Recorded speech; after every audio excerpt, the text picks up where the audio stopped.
पहाड़ों की रानी मसूरी, कौन नहीं जानता इसे।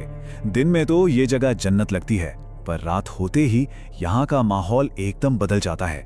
आज हम मसूरी की इसी खूबसूरती के पीछे छिपी एक ऐसी कहानी की तह तक जाएंगे। एक ऐसी कहानी जो वहाँ के घने जंगलों और कोहरे में आज भी सांस लेती है। और ये जो लाइन है ना, ये कोई मजाक नहीं है। ये वहाँ का उस जंगल का पहला और आखिरी नियम है।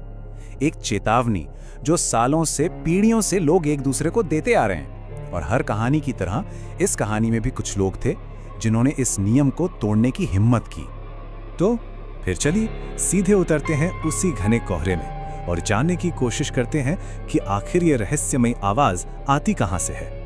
अब ये जो क्यारबांधा फॉरेस्ट रोड है, दिन में अगर यहाँ से गुजरो तो क्या खूबसूरत नज़ारा होता है। देवदार के ऊंचे ऊंचे पेड़, ठंडी हवा, बिल्कुल जन्नत जैसा लगता है। पर जैसे ही सूरज ढलता है और कोहरे की सफ़ेद चादर पहाड़ों से नीचे उतरनी शुरू होती है ना, बस माहौल बदल जाता है। हवा में एक अजीब सी ठंडक घुल जाती है और खामोशी इतनी भारी हो जाती है कि कानों में चुभने लगती है। और ठीक उसी चुभती हुई खामोशी के बीच वो आवाज गूंजती है, किसी छोटी बच्ची के रोने की, सिसकने की आवाज। जरा सोच कर देखिए, रात का वक्त, वीरान रास्ता और पेड़ों के पीछे से किसी बच्चे के रोने की आवाज आए। ज्यादातर लोग तो डर के मारे गाड़ी की स्पीड बढ़ा देते हैं, पर कुछ लोग वो जानने की जिद में वो गलती कर बैठते हैं जो उन्हें नहीं करनी चाहिए। अब सवाल ये है कि ये आवाज है किसकी?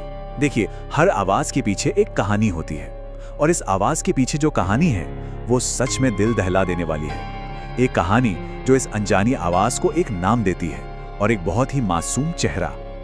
रिया, सिर्फ 7 साल की एक बच्ची, दिल्ली से अपने परिवार के साथ छुट्टियां मनाने आई थी। हंसती खेलती, बिल्कुल आम बच्चों की तरह। पर उस दिन खेलते खेलते वो भटक कर जंगल के उस हिस्से में पहुंच गई जहां से कहते हैं कोई वापस नहीं लौटता। जब रिया गायब हुई तो पहले दिन सबको लगा, अरे बच्ची है, यहीं कहीं होगी, मिल जाएगी। अगले कुछ दिनों तक तो गांव वालों को उसकी आवाज भी सुनाई दी, जैसे वो अपने मम्मी पापा को पुकार रही हो। एक उम्मीद थी कि वो मिल जाएगी, पर जैसे जैसे दिन बीतते गए वो उम्मीद भी घने कोहरे में कहीं खोती चली गई। और फिर आया 7वां दिन। वो मिली, पर तब तक बहुत बहुत देर हो चुकी थी। सबसे अजीब बात यह थी कि उसके शरीर पर एक खरोंच तक नहीं थी। किसी जानवर का हमला नहीं, कोई चोट नहीं, कुछ नहीं। बस उसकी आंखें थीं जो डर से, दहशत से पूरी की पूरी खुली हुई थी, और उसका मुंह जैसे वो जोर से चीखी हो, और उसी चीख में उसकी सांस जम गई हो। तो सवाल ये नहीं था कि उसकी मौत कैसे हुई। असली सवाल तो ये था कि मरने से ठीक पहले उस नन्ही सी जान ने आखिर ऐसा क्या देख लिया था। सबको लगा कि रिया की मौत के साथ ये किस्सा खत्म हो गया, पर असल में ये अंत नहीं था। ये तो बस एक भयानक शुरुआत थी। उस दिन के बाद से उस रास्ते से गुजरने वाले लोगों के साथ कुछ ऐसे वाक़े हुए कि ये कहानी एक खौफनाक किंवदंती बन गई। इस घटना के कुछ साल बाद की बात है। ट्रैकर्स का एक ग्रुप उसी रास्ते से कैंपिंग के लिए जा रहा था, और तभी उन्हें वो आवाज सुनाई दी, एक बच्ची के रोने की आवाज।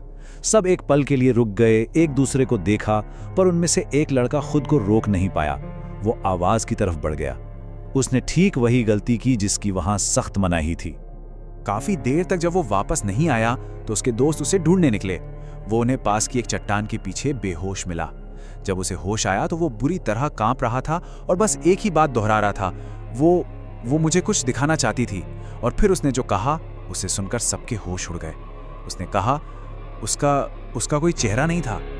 एक और किस्सा है जो वहां के टैक्सी वाले सुनाते हैं। एक ड्राइवर देर रात सवारी छोड़कर लौट रहा था। अचानक सड़क के बीचों बीच उसे एक छोटी बच्ची दिखी। उसने जोर से ब्रेक मारे, गाड़ी बस बाल बाल बची। पर जैसे ही गाड़ी रुकी वो बच्ची हवा में जैसे घुल गई हो, गायब। ड्राइवर को लगा शायद वहम होगा, पर फिर उसकी नजर अपनी विंडशील्ड पर पड़ी, जहां एक छोटे से बच्चे के हाथ का गीला निशान बना हुआ था। पर शायद इन सब में सबसे डरावना वाकया उस नए शादीशुदा जोड़े के साथ हुआ जो वहां हनीमून के लिए गए थे। आधी रात लगभग 2 बजे उनके कमरे की खिड़की पर किसी ने खटखटाया। अब इतनी रात को कौन होगा? उन्होंने डरते डरते पर्दा हटाया और सामने जो दिखा वो उनकी रूह कंपाने के लिए काफी था। खिड़की के बाहर एक छोटी सी बच्ची खड़ी थी, लाल फ्रॉक पहने, और उसकी आंखों से आंसू नहीं, खून बह रहा था। अब तक ये सब किस्से कहानियां थीं, सुनी सुनाई बातें। कुछ लोग यकीन करते थे, कुछ इसे मन का वहम कहकर टाल देते थे। लेकिन फिर आया टेक्नोलॉजी का जमाना और एक ऐसा सबूत सामने आया जिसकी किसी ने कल्पना भी नहीं की थी। एक नौजवान मशहूर यूट्यूबर था।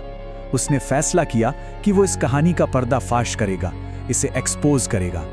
पूरी तैयारी के साथ रात के करीब 11 बजे वो अपना कैमरा चालू करके उस जंगल में घुस गया और उसे वो आवाज़ सुनाई दे ही गई।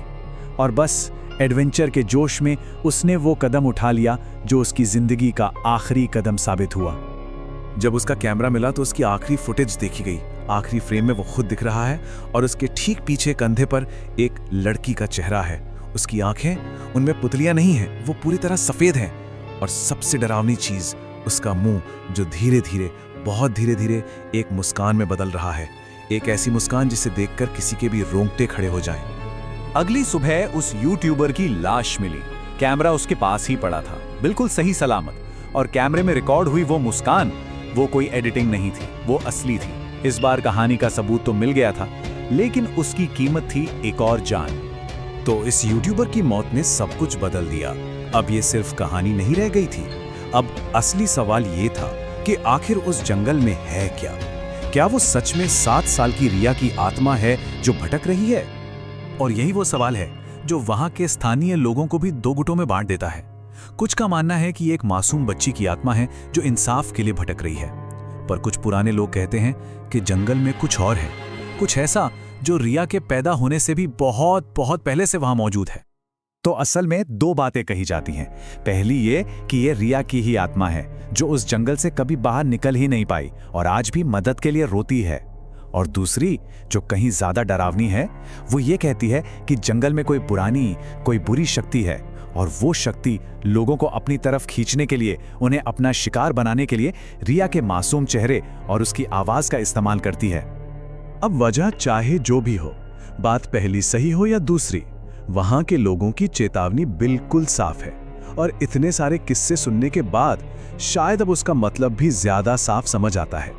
अगर कभी उस रास्ते पर कोहरा बहुत ज्यादा घना हो और किसी छोटी बच्ची के रोने की आवाज आए, तो उसे ढूंढने की कोशिश मत करना, उसे आवाज मत देना, बस चुपचाप वहां से आगे बढ़ जाना। क्योंकि हो सकता है कि वो कोई खोई हुई बच्ची ना हो जिसे मदद की जरूरत है, बल्कि वो एक शिकारी हो। एक ऐसा शिकारी जो खोया नहीं है, वो तो बस इंतजार कर रहा है अपने अगले शिकार का।